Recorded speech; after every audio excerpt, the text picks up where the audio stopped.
အရှင်ယေရှုဟာကျမ်းတက်ပုဂ္ဂိုလ်ရဲ့မိကွန်းကိုဘလို့ပုံဥပမာနဲ့ပြန်ဖြစ်တယ်လဲဆိုတာ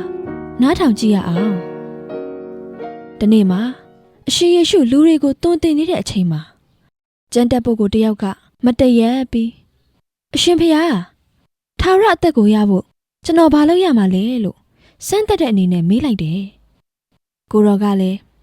ပြည့်ညက်တိကျမ်းစာတွေမှာဘလို့ရေးထားလဲသင်ကရောဘလို့နားလဲတယ်လဲလို့မေးလိုက်တယ်အဲ့ဒီကျမ်းတက်ကတင်းရဲ့ဖျားသခင်ထာဝရဘုရားကိုစိတ်နှလုံးအကျွမ်းမဲ့နာမ်ဝိညာဉ်တစ်ခုလုံးကိုယ်ဆွဲရှိသမျှဉာဏ်ဆွဲရှိသမျှနဲ့ချစ်ပါ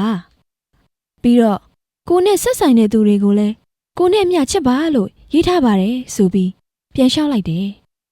ကိုတော်ကလည်းတင်ပြောတာမှန်တယ်အဲ့ဒီလိုလုပ်ရင်ထာဝရအသက်ကိုရမယ်လို့မိန့်တော်မူတယ်အဲ့ဒီလူကကျွန်တော်နဲ့ဆက်ဆိုင်တဲ့သူကဘာတူလဲလို့အပြစ်မရှိတဲ့သူလိုဟန်ဆောင်ပြီးကိုရော့ကိုဆက်မေးလိုက်တယ်အဲ့ဒါကြောင့်အရှင်ယေရှုကဒီလိုပုံဥပမာနဲ့မိန့်တော်မူလိုက်တယ်လူတစ်ယောက်ဟာယေရုရှလင်မြို့ကနေယေရီခေါမြို့ကိုခရီးသွားနေတဲ့အချိန်မှာဓမြတိုက်ခံရတယ်ဓမြတွေကအဲ့ဒီလူရဲ့အဝတ်ကိုချွတ်ယူတယ်ပြီးတော့အဲ့ဒီလူကိုတေလူနီးပါးရိုက်နှက်ပြီးဒဏ်ရာတွေနဲ့ပစ်ထားလိုက်ကြတယ်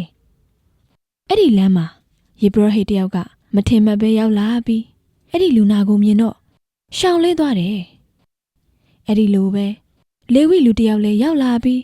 လူနာကိုကြည့်ပြီးတော့ရှောင်လဲသွားပြန်တယ်ဒီလိုနဲ့ရှမာရိလူတယောက်အဲ့ဒီနေရာကိုရောက်လာပြီးလူနာကိုမြင်တဲ့အခါတနာလို့သူ့စီကိုသွားတယ်အဲ့ဒီလူရဲ့ဒဏ်ရာတွေကိုစီး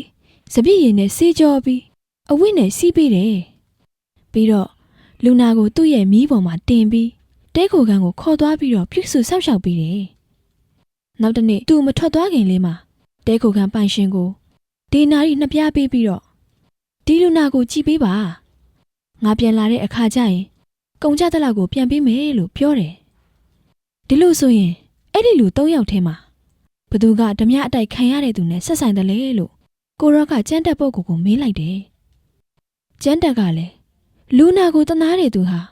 လူနာနဲ့ဆက်ဆိုင်တဲ့သူပါလို့ပြန်ဖြေလိုက်တယ်အဲ့ဒီခါအရှင်ယေရှုကသင်လဲအဲ့ဒီလိုသွားလို့ပါလို့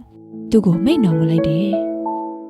ဒါကတော့ရှင်လူကအခန်း30အပိုက်ငယ်25မှာ30ခုအထိဖြစ်ပါတယ်